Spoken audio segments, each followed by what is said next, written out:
Hi guys, welcome to my channel. अगर आप UGC net के लिए पढ़ रहे हैं और आपका एम जेआरएफ है और अभी आप एमए में हैं और आप सोच रहे हैं कि तैयारी कैसे करनी है, क्या क्या पढ़ना है, और अगर आप कंफ्यूज हैं, क्योंकि मैंने काफ़ी बच्चों को देखा है कि they are very confuse in the beginning, like इनमें सब 10 सब टॉपिक्स है तो हमें पढ़ना क्या क्या है। They ask me ma'am, theory of consumer behaviour है जैसे, what we have to study, we have to study the whole consumer ordinal, consumer surplus, reveals. और तो यस बच्चों, you have to study it all. तो पहला है theory of consumer behaviour. इसमें आपको क्या क्या पढ़ना है? जो आपके फर्स्ट ऑफ ऑल जो बेसिक्स होते हैं, which are law of demand, law of supply and elasticity of demand and elasticity of supply, ये सब तो आपके बेसिक्स सबसे पहले क्लियर होने चाहिए, तभी आपको आगे का समझ आएगा, right. So theory of consumer behaviour में पहली बात आपको कार्डिनल यूटिलिटी पढ़नी है, in which we derive law of diminishing marginal utility, जो आपने 12th से पढ़ते आ रहे हो। Then afterwards you have to study ordinal utility, which is indifference curve, the tool of analysis which we use. After that it is revealed preference theory.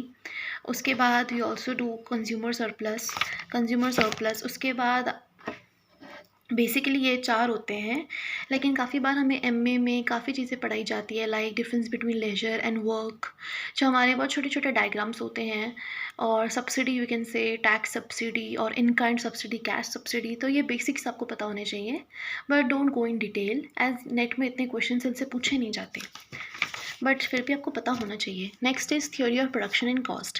इसमें सबसे पहले आपको इंट्रोडक्शन पता होनी चाहिए, which are the 3 stages of production, application of law of returns to variable, right. Then आता है theory of production 2, which is 2 variable input, that is isoquants, law of returns to scale, economies of scale, MRTS, that is marginal rate of technical substitution. Then cost में आपका आ जाता है theory of long run, short run cost, economies, diseconomies of scale, ठीक है। फिर आपका आता है optimum combination of inputs, which are effect of changes in input prices, expansion path, derivation of iso cost, right. Then आपका आता है decision making under uncertainty, attitude towards risk. Attitude towards risk में आपका आएगा risk averter, right, risk averter. फिर आ जाता है आपका रिस्क अवर्स, या दोनों सेम थिंग है, राइट। देन आपका आ जाता है कैसे हम रिस्क को रिड्यूस कर सकते हैं, उसकी classifications, right. Then comes game theory, non cooperative games, जिसमें आपको Nash, equilibrium, dominant strategy, mix strategy, ये सब क्लियर होना चाहिए। फिर आता है आपका मार्केट स्ट्रक्चर। मार्केट स्ट्रक्चर में आपको क्या पढ़ना है? मार्केट स्ट्रक्चर में आपको पता ही है, you have to study price और आउटपुट हम कैसे डिटरमाइन करते हैं इन परफेक्ट कंपटीशन या oligopoly, monopoly and monopolistic competition, right. फिर आप पढ़ोगे फैक्टर प्राइसिंग। फैक्टर प्राइसिंग में यू शुड बी क्लियर कि इन परफेक्ट कंपटीशन है, इन परफेक्ट कंपटीशन में लेबर सप्लाई कर्व्स कैसे डिराइव होती है, या फिर बायलेटरल मोनोपोली भी आ जाता है इन परफेक्ट में। 4 मॉडल्स है जो आपको कुट्सोनियस ट्रिक्स, बहुत अच्छी बुक है, उसमें भी मिल जाएंगे, आप उसे भी फॉलो कर सकते हैं। Then come general equilibrium analysis. उसके बाद आता है आपका efficiency criteria, that is Pareto optimality, Kaldor and Hicks and wealth maximization. Pareto तो आपने पढ़ा ही होगा। परेटो में आता है जैसे कि उसके पहले डेफिनेशन, देन परेटो के बारे में उसका grand utility function, utility possibility का, उसकी conditions, marginal condition, welfare economics, the first and second theorem, card और दैट इज कंपनसेशन प्रिंसिपल, जो आपको एच एल आहूजा में बहुत ही डिटेल में, बहुत ही ज़्यादा अच्छे डिटेल में समझाया गया है। Social welfare function, social welfare functions में आ जाता है आपका burgers and rolls, classical utility function, right.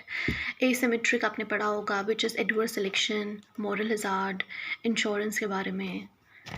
तो दिस वाज माइक्रो इकोनॉमिक्स।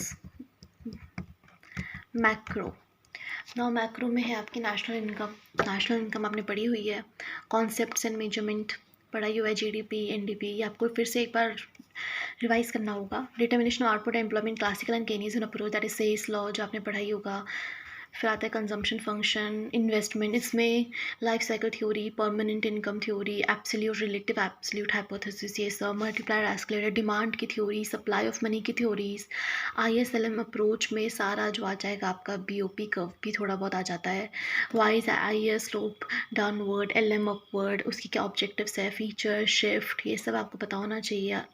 फिर आता है inflation, cost push, inflation, demand push, inflation की types, monetary structural theory, Phillips curve में short run, long run, right.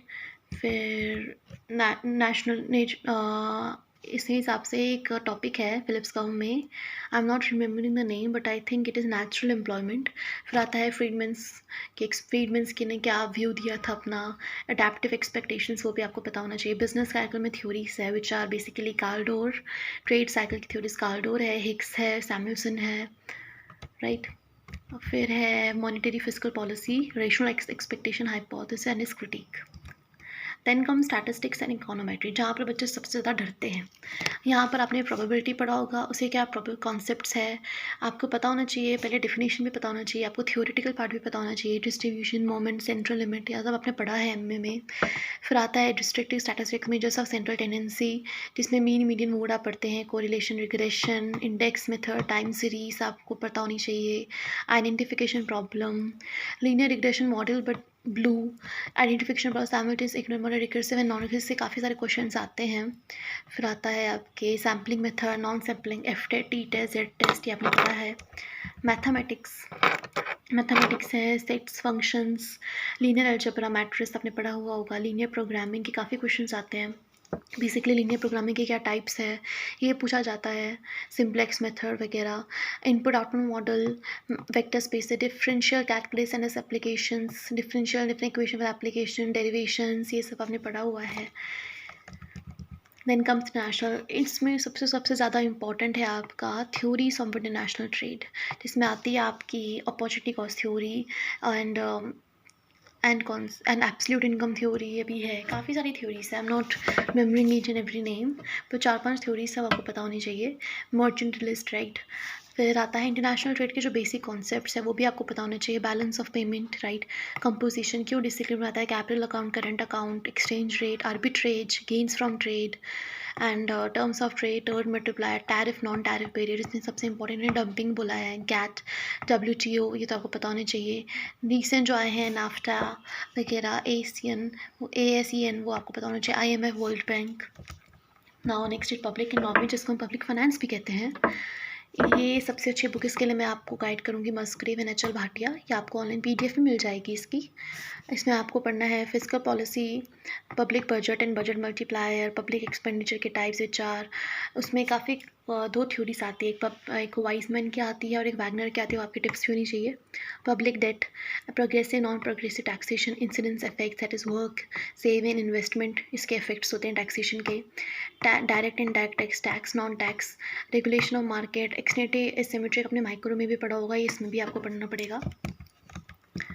Money and banking, the easiest of them all, इसमें सारे आपके components हैं, M1, M2, M3, M4, central bank के functions, commercial bank के functions, instruments, theory, सब कुछ आ जाता है इसमें। नॉन बैंकिंग, फिर आएगा growth and development, micro macro के बाद ये सबसे इम्पॉर्टेंट है, इसमें आपको पढ़ना होगा economic growth, economic development, introduction which is, फिर इसके बाद इसकी थ्योरीज आ जाती है। इसकी थ्योरीज में जो अजम्पशंस है, क्रिटिसिजम्स हैं, कि आपके टिप्स भी होने चाहिए, विच आर अनबैलेंस ग्रोथ, रिकार्डो, फिर आता है मॉडल्स, हैरोल्ड, सोलो, रॉबिन्सन, ये आपको पता होना चाहिए।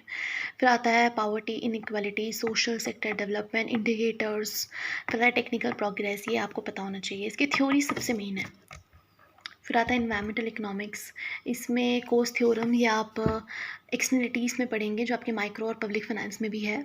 Value of population, age structure, migration, environment is a public good, इसकी एक बुक आती है intermediate economics, I don't remember कि किस ऑथर की है बट आप अमेज़ॉन पे देख सकते हैं, इंटरमीडिएट इकोनॉमिक्स नाम है, ये सब आपके उससे क्लियर हो जाएगा।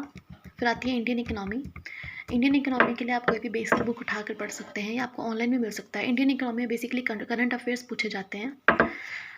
इसमें आप पढ़ सकते हैं एग्रीकल्चर, जैसे इसमें आप पार्ट्स में डिवाइड कर सकते हैं। पहले तो आ जाता है आपका इंट्रोडक्शन, एग्रीकल्चर, इंडस्ट्री, फिर services, rural urban development, infrastructure, FRBM जो आप पब्लिक फाइनेंस में भी पढ़ेंगे, poverty inequality and employment. So that's it, tell me how do you like, and if you have any queries please comment down and subscribe कीजिएगा। और अगर आपको paper 1 का भी सिलेबस जानना है तो मुझे बता दीजिएगा, I will come up with a new video on the syllabus pattern of paper 1। Thank you, have a great day.